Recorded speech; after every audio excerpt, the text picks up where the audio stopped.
Hello everyone, मैं SB Singh आपका अपने इकोनॉमिक्स ऑनलाइन क्लास में स्वागत करता हूं। आज मैं पढ़ाने जा रहा हूं आपको क्लास 11 की अर्थशास्त्र में सांख्यिकी के अंतर्गत आंकड़ों का प्रस्तुतिकरण। इसके पहले आप पढ़ चुके हैं कि आंकड़ों का संग्रह कैसे किया जाता है, उनको व्यवस्थित कैसे किया जाता है, आंकड़ों का संगठन कैसे किया जाता है। तो हम आज स्टार्ट करते हैं प्रेजेंटेशन ऑफ डाटा। इसके पहले जिन लोगों ने इस चैनल को सब्सक्राइब नहीं किया है वो सब्सक्राइब कर लें, जिससे पीछे वाले वीडियो को भी वो देख करके समझ सकें। चलिए आज का वीडियो स्टार्ट करते हैं। आंकड़ों का प्रस्तुतिकरण, प्रेजेंटेशन ऑफ डाटा। सामान्यतः आंकड़ों का परिमाण अधिक होता है, अतः आंकड़ों को स्पष्ट एवं व्यवस्थित रूप में प्रस्तुत करना आवश्यक होता है। आंकड़ों के प्रस्तुतिकरण की 3 विधियां हैं। इसको इस तरह समझ सकते हैं कि पीछे के चैप्टर में आपने पढ़ा कि कलेक्शन ऑफ डाटा, तो जो डाटा कलेक्ट होता है फिर उसको व्यवस्थित ढंग से रखा जाता है, उनका संगठन किया जाता है, परंतु वे डाटा इतने बड़े रूप में होते हैं कि उनको समझना सरल नहीं होता है। तो इसके लिए कुछ विधियां हैं प्रस्तुत करने की, जिससे उन आंकड़ों को देख करके आसानी से सरलता से समझा जा सके। तो सबसे पहली विधि है पाठ विषयक या वर्णनात्मक प्रस्तुतिकरण, टेक्सचुअल और डिस्क्रिप्टिव प्रेजेंटेशन। सेकेंड है सारणीबद्ध प्रस्तुतिकरण, टेबुलर प्रेजेंटेशन। आरेखी प्रस्तुतिकरण, डायग्रामेटिक प्रेजेंटेशन। अब इनको हम अलग अलग विस्तार से देख लेते हैं। सबसे पहले देखते हैं पाठ विषयक या वर्णनात्मक प्रस्तुतिकरण क्या होता है। पाठ विषयक प्रस्तुतिकरण में आंकड़ों का विवरण पाठ में ही दिया जाता है। जब आंकड़ों का परिमाण बहुत अधिक न हो तो प्रस्तुतिकरण का यह स्वरूप अधिक उपयोगी होता है। तो पाठ विषयक वर्णनात्मक प्रस्तुतिकरण को हम इस तरह से समझेंगे कि जब बहुत संक्षिप्त आंकड़ों को बताना होता है तो हम उन्हें एक पाठ के रूप में, संक्षिप्त रूप में अध्ययन कर सकते हैं या लोगों को बता सकते हैं। जैसे हम इसको उदाहरण देकर के समझ सकते हैं। एक उदाहरण आपकी बुक की ले लेते हैं, एक जनरल उदाहरण ले लेते हैं। सपोज करिए कि आपके जिले के जिलाधिकारी 40 विद्यालयों का निरीक्षण करते हैं। ये पाठ लिखने जा रहे हैं। इस पाठ में हम कुछ आंकड़े देंगे जिनको आप समझ जाएंगे। तो ये वर्णन जो होगा ये पाठ विषयक प्रस्तुतिकरण हो जाएगा। तो 40 विद्यालयों का निरीक्षण किया गया जिलाधिकारी द्वारा, जिसमें से 30 विद्यालय खुले थे, 10 विद्यालय बंद थे। उन 30 विद्यालयों में 20 विद्यालयों में शिक्षकों की उपस्थिति पूर्ण रूप से थी और 10 विद्यालयों में शिक्षकों की उपस्थिति आधी अधूरी थी। तो इस तरह यह आपका पाठ विषयक वर्णनात्मक हो गया। इसमें आपने जो आंकड़े दिए हैं एक पाठ के रूप में प्रस्तुत किया है। अब एनसीईआरटी बुक का एक उदाहरण ले ले रहे हैं। इसमें उदाहरण दिया गया है 2001 की जनगणना की, कि 2001 में भारत की जनसंख्या बढ़ करके 102 करोड़ हो गई, जिसमें से 53 करोड़ पुरुष थे और 49 करोड़ महिलाएं थी। 74 करोड़ ग्रामीण आबादी थी और 26 करोड़ शहरी आबादी थी। कुल आबादी में 40 करोड़ जो है वो श्रमिक आबादी थी और 62 करोड़ जो है वो गैर श्रमिक आबादी थी। तो इस तरह से हमने भारत की जनगणना को संक्षिप्त रूप से एक पाठ के रूप में प्रस्तुत किया है। तो इस तरह अगर प्रेजेंटेशन दिया जाएगा तो इसे क्या कहेंगे? पाठ विषय प्रस्तुतिकरण कहेंगे। अब हम देखते हैं सारणीबद्ध प्रस्तुतिकरण, आंकड़ों का सारणीबद्ध प्रस्तुतिकरण, टेबुलर प्रेजेंटेशन क्या होता है। सारणीबद्ध प्रस्तुतिकरण में आंकड़ों को पंक्तियों अर्थात जो क्षैतिज होती हैं तथा स्तंभों जो ऊर्ध्वाधर अर्थात वर्टिकल होती हैं के रूप में प्रस्तुत किया जाता है। तो इसको इस तरह समझेंगे कि सारणी जब हम बनाते हैं तो हम इस तरह रो बनाते हैं और ये हमारे रो हो गए जो क्षैतिज है, और ये जो वर्टिकल है ये क्या होंगे? ये कॉलम होंगे। तो रो और कॉलम के रूप में प्रस्तुत किया जाता है। सारणियन में प्रयुक्त वर्गीकरण 4 प्रकार के होते हैं, अर्थात जो हम सारणी बनाते हैं उन सारणी को हम जो रो और कॉलम में जो वर्गीकरण करते हैं वो 4 प्रकार से करते हैं। पहला है गुणात्मक क्वालिटेटिव, दूसरा मात्रात्मक क्वांटिटेटिव, तीसरा कालिक अर्थात टेम्पोरल या इसे सामयिक भी कहते हैं, और चौथा है स्थानिक स्पेशियल। अब इनको हम अलग अलग देख लेते हैं संक्षेप में कि गुणात्मक, मात्रात्मक, कालिक और स्थानिक वर्गीकरण क्या होता है। जब वर्गीकरण गुणात्मक विशिष्टता के साथ किया जाता है, जैसे कि सामाजिक स्थिति, भौतिक स्थिति, राष्ट्रीयता, लिंग इत्यादि के आधार पे, तो उसे हम कहते हैं गुणात्मक वर्गीकरण। जैसे हम एक उदाहरण ले लेते हैं, मान लीजिए कि भारत की जनसंख्या में यहां पर लिंग ले लिया जाए, यहां पर शहरी जो कि आपकी बुक में उदाहरण दिया गया है, और ये ग्रामीण। ये भारत में साक्षरता को दर्शा रहा है। ये सारणी क्या कर रही है? भारत में साक्षरता को दर्शा रही है, और यहां पर योग कर लिया है।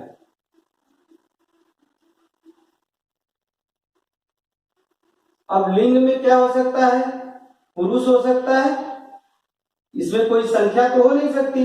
गुणात्मक क्वालिटेटिव का तात्पर्य है कि वे चर जिनको हम संख्या के रूप में नहीं लिख सकते हैं उनको हम क्या बोलते हैं? गुणात्मक। जैसे लिंग यहाँ पर हो गया पुरुष, और स्त्री या महिला हो गया।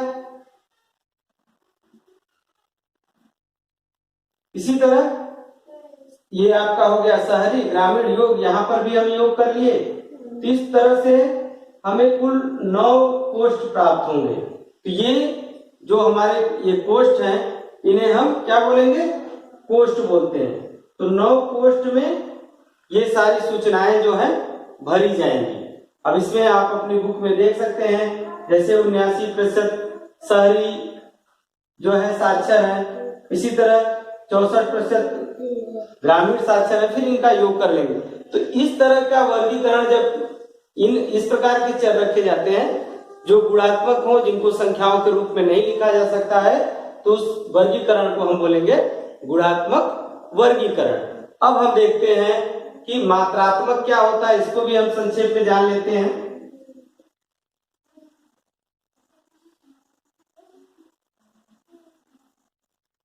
मात्रात्मक जो होता है उसमें ऐसे चर होते हैं जिनको हम मात्रा या संख्याओं के रूप में लिख सकते हैं।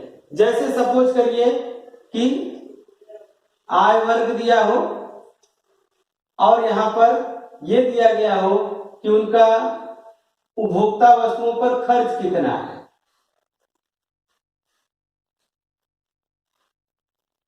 उपभोक्ता वस्तुओं पर खर्च कितना है,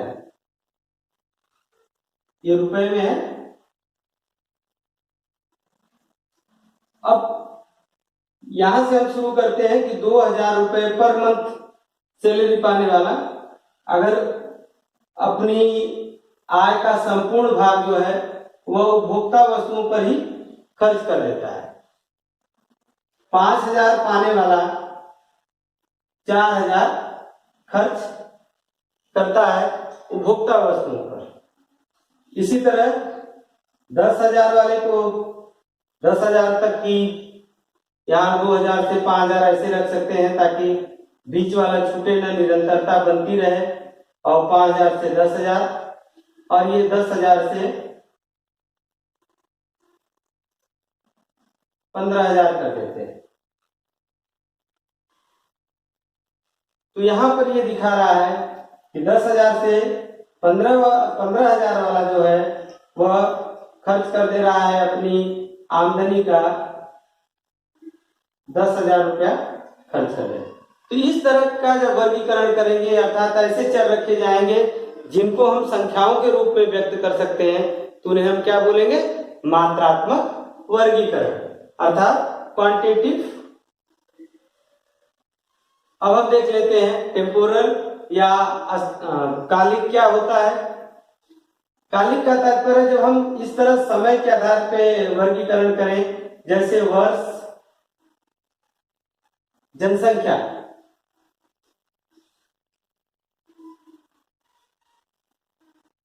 जैसे सपोज करिए यहां पर लिखा गया 2001 102 करोड़।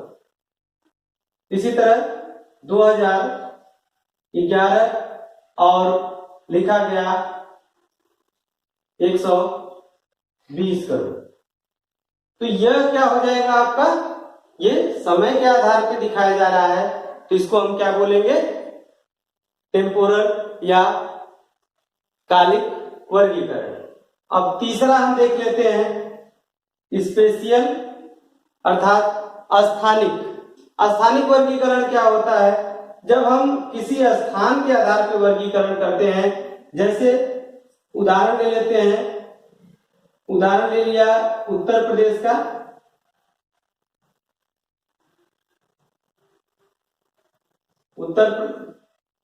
यहां स्थान हो गया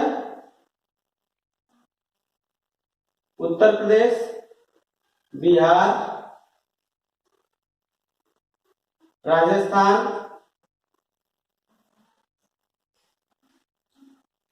और यहां पर जनसंख्या ले लीजिए, चाहे कुछ उत्पादन जनसंख्या ही ले रहे हैं। सपोज दैट उत्तर प्रदेश की जनसंख्या 20 करोड़ है, बिहार की 10 करोड़ है, राजस्थान की 7 करोड़ है। तो ये क्या हो जाएगा? इस तरह का वर्गीकरण आपका क्या कहलाएगा? स्थानिक वर्गीकरण कहलाएगा। तो ये तो हमने देख लिया वर्गीकरण। लेकिन सारणी बनाने के लिए अगर सांख्यिकी में पुनः प्रयोग करने योग्य आंकड़ों को अगर आपको व्यवस्थित करना है, तो सारणी के भागों को जानना अनिवार्य है, सारणी के अंगों को, जिससे आप एक अच्छी सारणी का निर्माण कर सके। तो हम सारणी के उन अंगों को भी देख लेते हैं, सारणी के अंग देख लेते हैं, अर्थात जो टेबल हम बनाते हैं वो कितने पार्ट में होते हैं, उनके कौन कौन से भाग हैं। तो सबसे पहले सारणी के अंग में सारणी संख्या के बारे में जानते हैं। सारणी संख्या सारणी की पहचान होती है, जो अगर कई सारणियां हैं तो उनको अन्य सारणियों से अलग करती है। अगर किसी बुक में एक से अधिक सारणियां हैं तो उनको आरोही क्रम में लिखना चाहिए। अगर एक ही चैप्टर में एक से अधिक सारणियां हैं तो उनको, मान लीजिए तीसरे चैप्टर का 5वीं सारणी बनानी है तो 3.5 लिख सकते हैं। पहला बनाना है तो 3.1 लिख सकते हैं। छठा बनाना है 3.6। चौथे का लिखना है तो 4.1 लिख सकते हैं, 4.2। इस तरह करके आप सारणी संख्या लिख सकते हैं। सारणी संख्या को टेबल के सबसे ऊपर लिखा जाता है या शीर्षक के साथ लिखा जाता है। सेकंड, शीर्षक। जो सारणी बनाई जाती है उस सारणी का एक संक्षिप्त और स्पष्ट शीर्षक होना चाहिए, जिससे साड़ी के भाव स्पष्ट हो सके।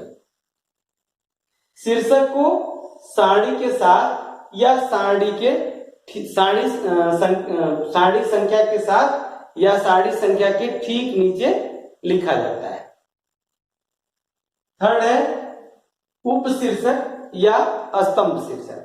मैंने आपको बताया कि साड़ी में स्तंभ होते हैं जो वर्टिकल होते हैं और जिसे हम अंग्रेजी में रो कहते हैं, कॉलम कहते हैं, और पंक्तियां होती हैं जो क्षैतिज होती हैं जिन्हें हम रो कहते हैं।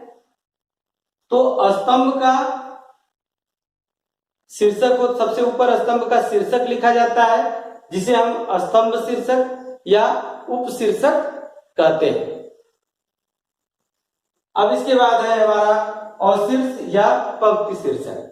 जिस तरह से सभी स्तंभों के शीर्षक होते हैं, उसी प्रकार पंक्तियों यानी रो के भी शीर्षक होते हैं, जिन्हें हम अशीर्ष या पंक्ति शीर्षक कहते हैं। जो बायां स्तंभ होता है, उस बाएं स्तंभ में आप देख रहे हैं कि सभी पंक्तियों के शीर्षक लिखे हुए हैं, इसलिए इस स्तंभ को, इस कॉलम को हम क्या कहते हैं?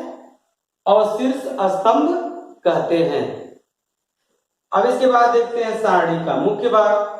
साड़ी का मुख्य भाग क्या होता है? साड़ी का मुख्य भाग जिसमें साड़ी के वास्तविक आंकड़े लिखे होते हैं, उन्हें साड़ी का मुख्य भाग कहते हैं। जैसे ये दो स्तंभ आप देख रहे हैं, इसमें कोई आंकड़ा नहीं दिया गया, बल्कि इसमें लिंग कौन सा है, पुरुष है या महिला है, और उनका योग दिया गया है। तो ये मुख्य भाग नहीं है। मुख्य भाग कहाँ शुरू होता है? इस तीसरे स्तंभ से शुरू होता है। यहाँ पर आप देख सकते हैं संख्याएं इनकी दी गई हैं। इस मुख्य भाग से, जैसे अगर हमें देखना हो कि तीसरे स्तंभ के दूसरी पंक्ति में क्या है, तो आप ये जान सकते हैं स्पष्ट रूप से कि यहाँ पर जो है 11 करोड़ जो है महिलाएं हैं, 11 करोड़ महिलाएं हैं जो श्रमिक हैं। अब हम देखते हैं कि माप की इकाई क्या होती है। नेक्स्ट अंग है आपका माप की इकाई। अगर जैसे कि यहाँ पर जितने भी आंकड़े आप देंगे, क्योंकि जनसंख्या दिखाना है, चाहे वो श्रमिक का, गैर श्रमिक का, या पुरुष का या महिला का, तो सबको हम किस में दिखाएंगे? करोड़ में दिखाएंगे, हजार में दिखाएंगे, लाख में दिखाएंगे, कोई एक इकाई लेंगे। तो यहाँ पर एक इकाई है, इसलिए हम शीर्षक के साथ ही लिख देंगे। जैसे यहाँ पर हमने लिखा है इकाई करोड़ में। हमेशा ऐसा नहीं होता है कि सभी संख्याओं की एक ही इकाई होती है। कभी ऐसा हो सकता है कि पंक्तियों की जो आंकड़े हैं उनकी अलग इकाई है, स्तंभों के आंकड़ों के अलग इकाई है। तो ऐसी स्थिति में अगर अलग होंगे तो स्तंभों के साथ आप लिखेंगे, और पंक्तियों के अलग है तो पंक्तियों के साथ उनकी इकाई लिखेंगे। अब हम नेक्स्ट देखते हैं स्रोत। ये साड़ी में जो आंकड़े रखे जाएंगे, वो आंकड़े कहां से लिए गए हैं, उन स्रोतों को आपको साड़ी के नीचे बताना होगा। तो साड़ी के नीचे जो है, ठीक नीचे, हम उनके स्रोत के बारे में बताते हैं। स्रोत एक हो सकते हैं या एक से अधिक हो सकते हैं, तो उनका स्पष्ट रूप से वर्णन होना चाहिए। जैसे कि इस सारणी में जो जितने भी आंकड़े लिए गए हैं वो भारत की जनगणना से लिए गए हैं, सेंसस ऑफ इंडिया से लिए गए हैं। इनके स्रोत में केवल सेंसस ऑफ इंडिया लिख देंगे। अब हम देखते हैं अंतिम भाग जो होता है सारणी का, वह टिप्पणी होती है। टिप्पणी जो होती है वो सारणी में सारणी के सबसे नीचे लिखा जाता है। इसमें वे आंकड़े लिखे जाते हैं जो स्पष्ट नहीं हो रहे हैं या जिनकी इसके पहले कहीं व्याख्या नहीं की गई है, तो उनकी व्याख्या जो है टिप्पणी में आप लिखेंगे। तो ये आपका पूरा हुआ सारणी के अंग। तो आज की वीडियो में हमने ये पढ़ा कि आंकड़ों का प्रस्तुतिकरण कितने प्रकार से किया जाता है। तो यहां पर हमने जाना कि 3 प्रकार से किया जाता है। वो कौन कौन से प्रकार है। एक सबसे पहले आपने देखा पाठ विश्लेषण, सेकंड पे आपने देखा सारणीबद्ध प्रस्तुतिकरण और तीसरा आरेखी प्रस्तुतिकरण। इसमें पाठ विश्लेषण आपने पूरा पढ़ लिया, आपने सारणीबद्ध प्रस्तुतिकरण पढ़ लिया। अब जो है आरेखी प्रस्तुतिकरण या डायग्रामेटिक प्रेजेंटेशन क्या होता है, इसे हम नेक्स्ट वीडियो में आपको बताएंगे।